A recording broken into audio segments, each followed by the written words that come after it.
కల్తీ సారాలను వచ్చి చనిపోయారంటే విన్నాము, కల్తీ పాళ్ళు చనిపోయింది. ఈ మధ్యకాలంలో ఎక్కడైనా మనం ఉన్నామండి ఈ రాష్ట్రంలో? అంటే ఎంత విచ్చలవిడిగా ఈ రాష్ట్రంలో కల్తీలు అనేవి జరుగుతున్నాయో ఈ ప్రభుత్వం వచ్చిన తర్వాత. ఎందుకంటే ప్రభుత్వంలో పాలన గాలికి వదిలేశారు. ఏ శాఖ మీద కూడా ఊరికనే రోజు మీ 2-3 ఉన్నాయి కదా, ఈటీవో లేకపోతే ఏబిఎన్నో లేకపోతే TV5 లేకపోతే ఇంకో నేను పేరుస్తానని కాదు, మీరు మోస్తున్నారు.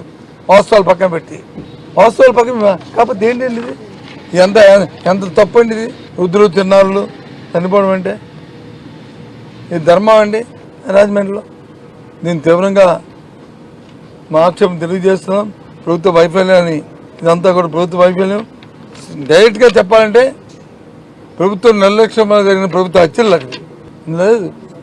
ప్రభుత్వం చాలా నిర్లక్ష్యం, అధికారులు వచ్చి ఇవ్వడం వల్ల వాళ్ళ మీద చర్యలు తీసుకోవడం కాదు.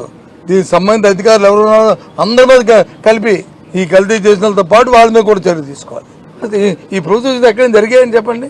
ఎంతసేపు ఎవరి మీద రాజకీయ పార్టీలు ఆలోచన చేస్తూ ఎవరైతే ప్రతిపక్షంగా వాళ్ళని తీసుకొచ్చి పోలీస్ స్టేషన్లో పెట్టి వాళ్ళు హింసించి వాళ్ళు అవమానపరిచి వాళ్ళ మీద చూస్తారు తప్ప, పాలన వైఫల్యంలో వస్తే దాని వల్ల ఇబ్బందులు వస్తే దాని మీద ఎప్పుడైనా చర్యలు తీసుకుంటున్నారండి? నేను ఎవరినో శిక్షించమని నేను పెట్టమని నేను డిమాండ్ చేయట్లేదు. జరిగిందని అరికెట్టాలంటే ప్రభుత్వమే, గవర్నమెంట్ ఉండాలి, భక్తి అని ఉండాలి, భయమైన ఉండాలి.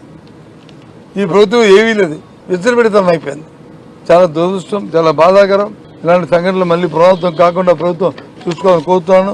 ప్రభుత్వాన్ని డిమాండ్ చేస్తాను, దీని మీద పూర్తిగా దర్యాప్తు జరగాలి. జరిగిన వ్యక్తుల మీద కాకుండా అధికారుల మీద ఎవరైతే ఉన్నారో వాళ్ళ మీద కూడా కింద నుంచి పై స్థాయి వరకు ఈ నిర్లక్ష్యానికి ఎవరు అందరి మీద కూడా చర్య తీసుకోవాలని డిమాండ్ చేస్తాను.